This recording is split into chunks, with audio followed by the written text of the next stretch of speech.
Welcome to Repetitive Tasks in Blender. In this video you will learn how to manage repetitive tasks. There are lots we do over and over again, and sometimes we just want to repeat the same action we've just done but in a different location. Now we're going to also understand good uses for appending a blend file into our scene. So let's go hop straight on over into Blender. Okay, so we're back over in Blender, and the first thing that I'm going to do is just remove everything in the scene to keep it nice and straightforward.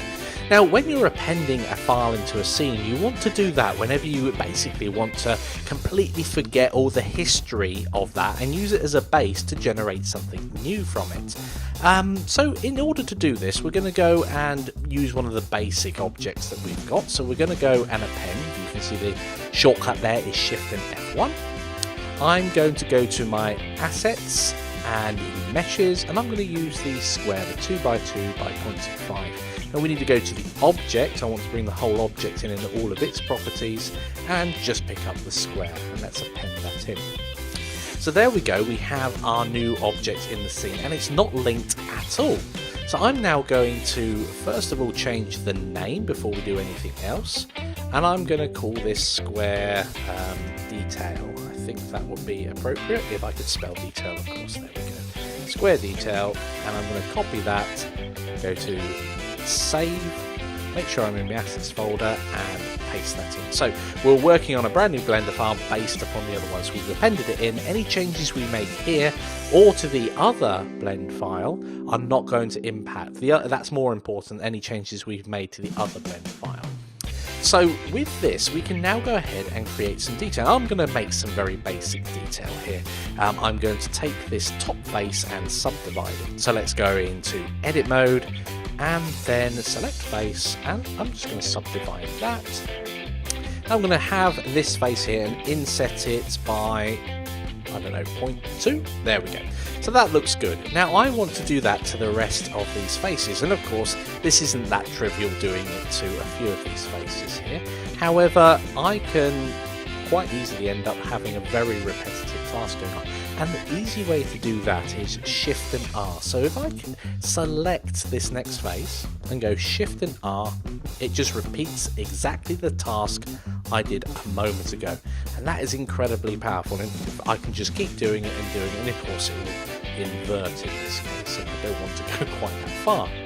Of course then I can decide, right, I've repeated that along there, and I want to extrude ever so slightly by 0.1, let's just say. And again I can select that one, Shift R, Shift R, Shift R, and there we go, we've got a wall with a panelled wall, if you will. A very, very powerful feature of being able to repeat things over and over again. Of course I can go ahead and save that file, and I've got that ready to use in the scene later on. Okay guys, it's challenge time. I'd like you to add some detail.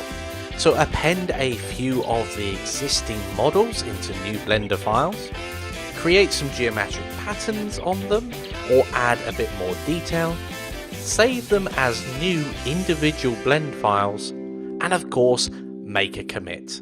So pause the video now and give that a go. Okay guys, welcome back. Let's go hop straight on over into Blender.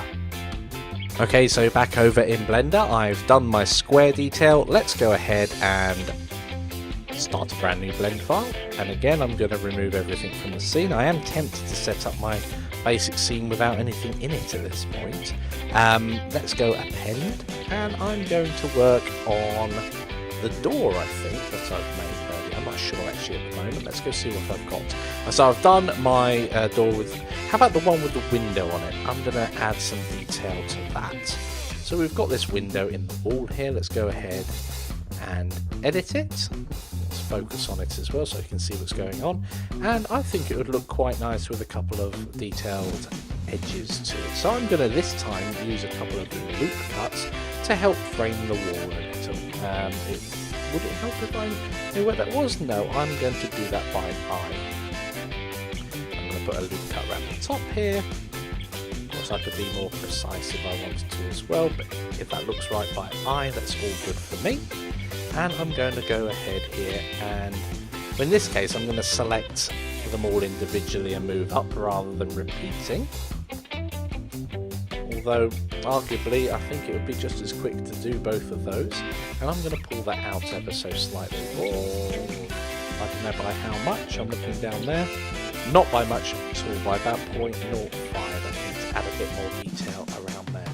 So that's a new level of detail, I suppose, with our window. That's useful to know. And whilst I'm here adding detail, that now looks like I can pull this up ever so slightly. Not by much, just a little bit. Again, by about 0.05. And pull it out. And that will start to give us a bit of a window edge, which is quite nice. So again, I'm going to extrude that out by about 0.1. And I'm going to do it on the other side as well. It's always very useful. So extrude by about 0.1. So then I can have an inside of the wall and an outside. Pretty good. So I'm going to now save this. I'm going to make sure it's named appropriately. So wall window underscore detail. Copy that so it's exactly the same over here. And save as. Paste that in and save. Okay, so the final thing to do is hop over to our repository. So I've just opened up where we are, and I've got uncommitted changes going on from our first commit. So this allows me, of course, if I make a complete boo-boo and change things up, I can always hop back in time. So I want to make this commit now that I've added 2 new models. I could have done just at every stage, but I haven't changed any of the other models at the moment. So you can consider when you actually change something from how it was previously, that would be a good time to make a commit. So I'm going to click here on uncommitted changes. I'm going to have a look down here at my unstaged files. I'm just going to trying to find the little widget to pull this window up. Okay, so now I've done that, I've got 2 files here ready for staging, which are the 2 that I've done. I'm going to put a tick in the box there, which I'm happy with, and I'm going to commit those. And I'm going to put here, I've added detail to window and wall, and press commit. Now I've not got any particular text file going on in here, but of course before doing that commit you could have appended your text file as well. How did you guys get on? What detail did you add to your models? Please share in the discussions, and I will see you guys in the next lecture.